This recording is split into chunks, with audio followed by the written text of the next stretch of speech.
ইরানের ইসলামিক প্রজাতন্ত্রের প্রতিষ্ঠার আগে ইরানিরা ছিল পশ্চিমাপন্থী। তাদের জীবনযাত্রার মানও ছিল ইউরোপীয় ধাঁচের। তখন ইরানে রাজতন্ত্র প্রতিষ্ঠিত ছিল এবং ইরান ছিল তৎকালীন সময়ে সবথেকে শক্তিশালী ও উন্নত মুসলিম দেশ। 1979 সালে ইরানে ইসলামী প্রজাতন্ত্রের প্রতিষ্ঠার পরে ইরানের জনগণের জীবনযাত্রার মান পাল্টে যায়।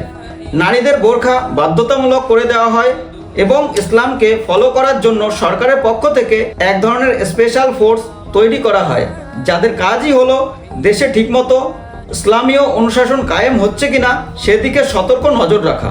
যেহেতু ইরানিরা ছিল পশ্চিমা ভাবধারায় অনুপ্রাণিত, হঠাৎ করে ইসলামীয় ধর্মীয় রীতিনীতি পালন করা তারা বেশ অস্বস্তি বোধ করছিল।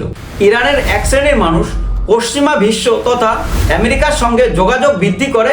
ইরানে ইসলামী শাসন প্রতিষ্ঠার পূর্বে ইরান ছিল গ্রেট ব্রিটেন এবং আমেরিকা যুক্তরাষ্ট্রের সব থেকে ভালো বন্ধু।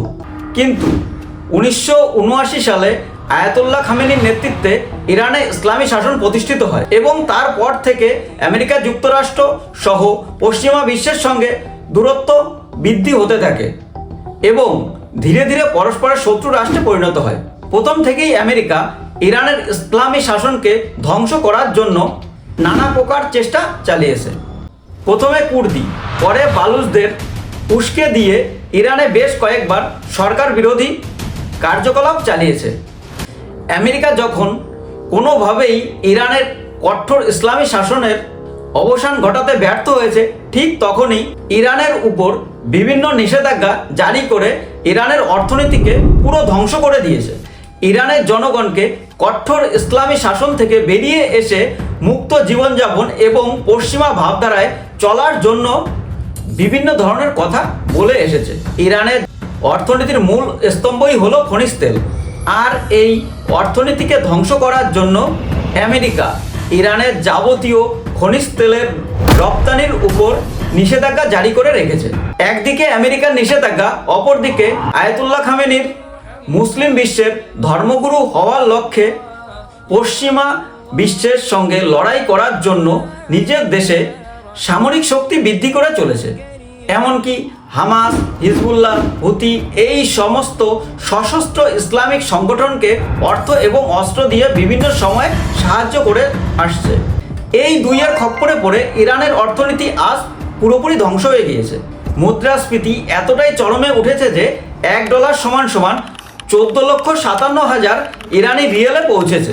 আমরা যদি ভারতীয় রুপির হিসাবে যাই তাহলে 1 রুপি সমান সমান ইরানের 11,700 রিয়ালে পৌঁছেছে। একদিকে মুদ্রাস্ফীতি, অন্যদিকে ইসলামিক কঠোর অনুশাসন ইরানের জনগণ আর সহ্য করতে পারছিল না। এদিকে সরকারের পক্ষে থাকা নেতা কর্মীদের রাজকীয় জীবনযাপন সাধারণ মানুষের মনে ক্ষোভের সৃষ্টি করে। ইরানে খাদ্যশস্য উৎপাদন নেই, আবার আয়াতুল্লাহ খামেনি পশ্চিমা বিশ্বের সঙ্গে সম্পর্কও ভালো করছে না। ফলে ইরানের জনগণের জীবনযাত্রার মান একদম তলানিতে পৌঁছে গিয়েছিল। এই সমস্ত সমস্যার সমাধানের উদ্দেশ্যে ইরানের সাধারণ জনগণ ইরানের রাজধানী তেহরানে একটি শান্তিপ্রিয় মিছিল শুরু করে।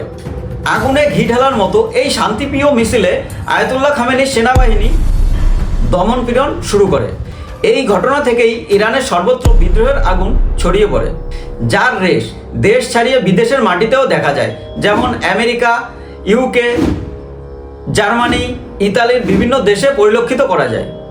এরই মধ্যে ট্রাম্প ঘোষণা করে যে ইরানের আন্দোলনকারীদের উপর যদি আয়াতুল্লাহ খামেনির সেনাবাহিনী বল প্রয়োগ করে তাহলে আমেরিকান সেনা সরাসরি ইরানে আক্রমণ চালাবে। ট্রাম্পের এই বক্তব্যই ইরানের আন্দোলনের ভয়ঙ্কর রূপ দিয়েছে ইরানের মাটিতে। ইরানের সাধারণ জনগণ কঠোর ইসলামী শাসন থেকে বেরিয়ে আসার জন্য 25টির উপরে মসজিদে আগুন ধরিয়ে দিয়েছে এবং মহিলারা প্রকাশ্যে হিজাব পুড়িয়ে ফেলেছে। শুধুমাত্র পুড়িয়ে ফেলা নয়, পশ্চিমা পোশাক পরিধান করে তারা সোশ্যাল মিডিয়ায় বিভিন্ন ধরনের ভিডিও পোস্ট করেছে। ইরানের বিক্ষিপ্ত জনতা ইরানের ইসলামিক পতাকা পুড়িয়ে ফেলে তাদের পুরানো পারস্যের শাহী রাজতন্ত্রের পতাকা উত্তোলন করেছে। ইরানের এই বিদ্রোহে এখনও পর্যন্ত প্রায় 3,500-এর বেশি লোক নিহত হয়েছে।